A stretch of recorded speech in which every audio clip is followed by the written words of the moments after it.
Hi, I'm Duan from ANDYS Researchers. Today, I will analyze a beautiful federal republic in North America, the United Mexican States, aka Mexico. This video will help you analyze whether the Australian firm should expand into Mexico. Then, we will analyze Mexico's potential with its economic development and human development. Lastly, using classic trade theories to analyze Mexico's should specialize in which industry. Mexico is a developing country, and some analysts believe it is also a newly industrialized country. It is also a collectivist. Mexico is the second largest economy in Latin America after Brazil, and the World Bank categorized Mexico as an upper middle income nation. It has the world's 15th largest economy by nominal GDP and the 11th largest by PPP, with America being its largest economy partner. The first thing we need to consider and analyze before expanding is economic development. Different countries have dramatically different levels of economic development. The WEF positioned Mexico in the 57th place for the infrastructure category out of 140 countries.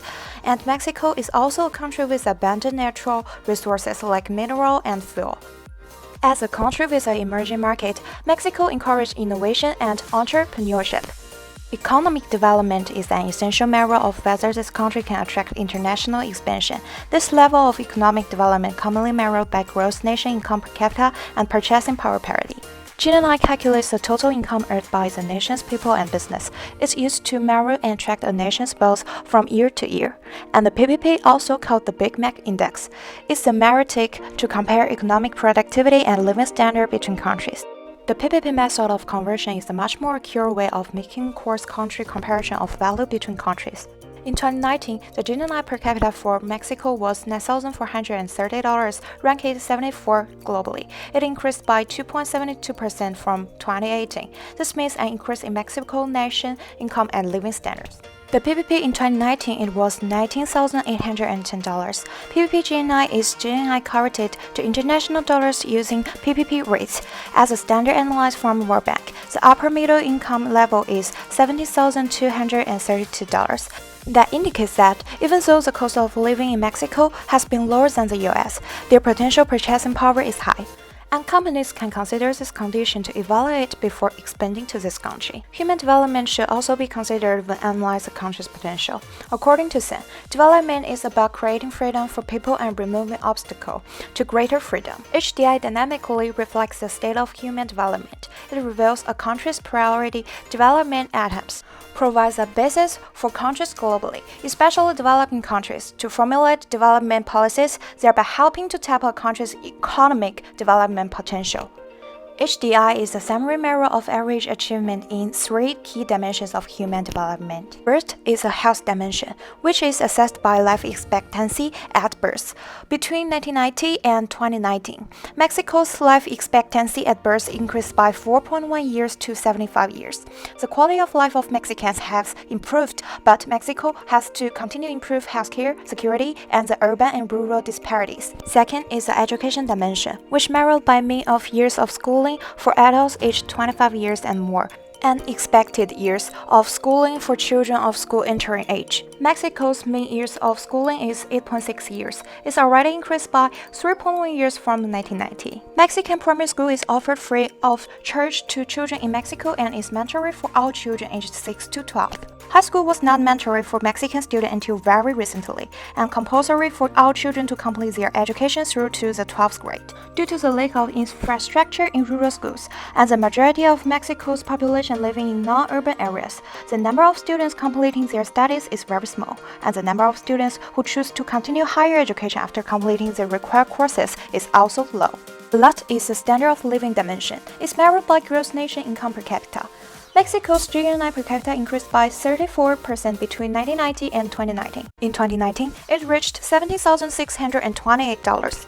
Overall, Mexico's HDI value for 2019 is 0.767, which puts the country in the high human development category, positioning it 76 out of 189 countries. Between 1990 and 2018, Mexico's HDI value shows a clear upward trend and an increase of 70.8%. Thus, Mexico has high economic development potential.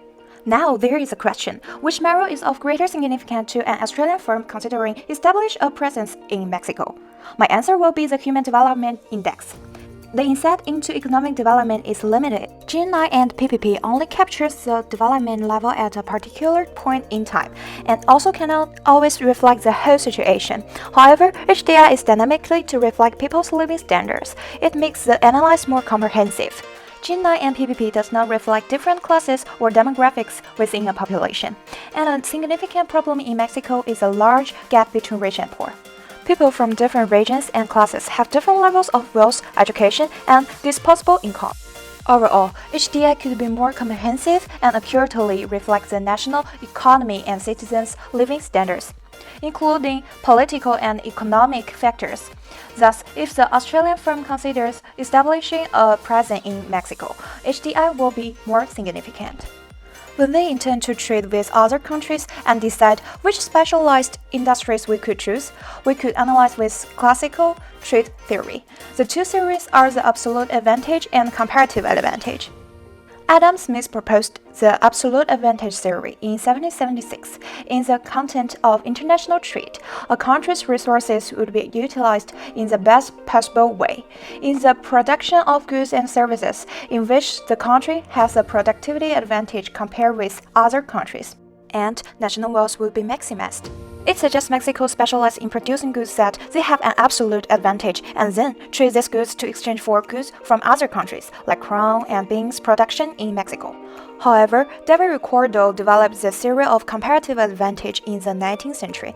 This theory suggests Mexico specializes in producing those goods they produce most efficiently and buy goods that they produce less efficiently from other countries, because he believes there is a positive sum game and believes that resource utilization efficiency leads to more productivity. It is about the opportunity cost. The absolute advantage theory assumes that only bilateral trade could occur between nations and only in two commodities that are to be exchanged. This assumption was significantly challenged when the trade, as well as the needs of nations, started increasing. This theory also assumes that free trade exists between nations. It did not take into account the protectionist measures that are adopted by countries, like quantitative restrictions and technical barriers to trade. Hunt and Morgan also mentioned in 1995, comparative advantage takes advantage of each country's opportunity cost and enables common development to enhance the economy.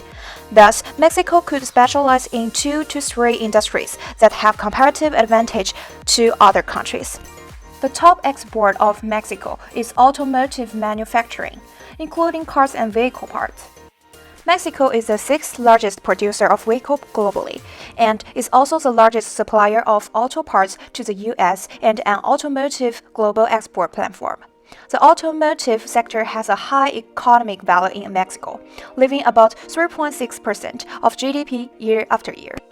Lewis points that this region is attractive to foreign car manufacturers due to its strategic advantages and trade agreements such as NAFTA and TPP.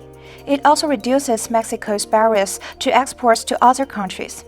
Mexico has a strong automotive supply chain, strong automotive clusters that have grown up throughout the country to simplify the supply chain and better support local manufacturers.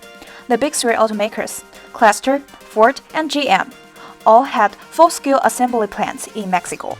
Mexico keeps a level of competitiveness and quality comparable to China, India, South Korea, or Brazil, and is considered one of the world's most diverse automotive production markets. The other main industry is the electronics industry, including computers and telephones. Mexico is the largest exporter of flat-screen TVs globally and the 3rd largest exporter of computers and cell phones. Mexico is the country with the lowest industry component manufacturing costs. For several years, Mexico has outpaced China and continues to be one of the lowest-priced labor markets globally. And because of free trade agreements, Mexico has relatively few barriers to foreign investment, like I mentioned before. Furthermore, natural gas and electricity cost less in Mexico. Lastly, because of geographic and transportation advantages, Mexico transportation of goods to large markets in North and South America cheaper and faster. In summary, Mexico is a country with great economic development potential, but disparities in vast distribution is still a significant problem in Mexico's development. Due to Mexico's low labor and electricity costs and the sign of free trade agreements, it has attracted much investment and strengthened Mexico's comparative advantage. Mexico can choose 2 to 3 industries for export, such as automotive and electronic industries. Thanks for watching and listening. Bye.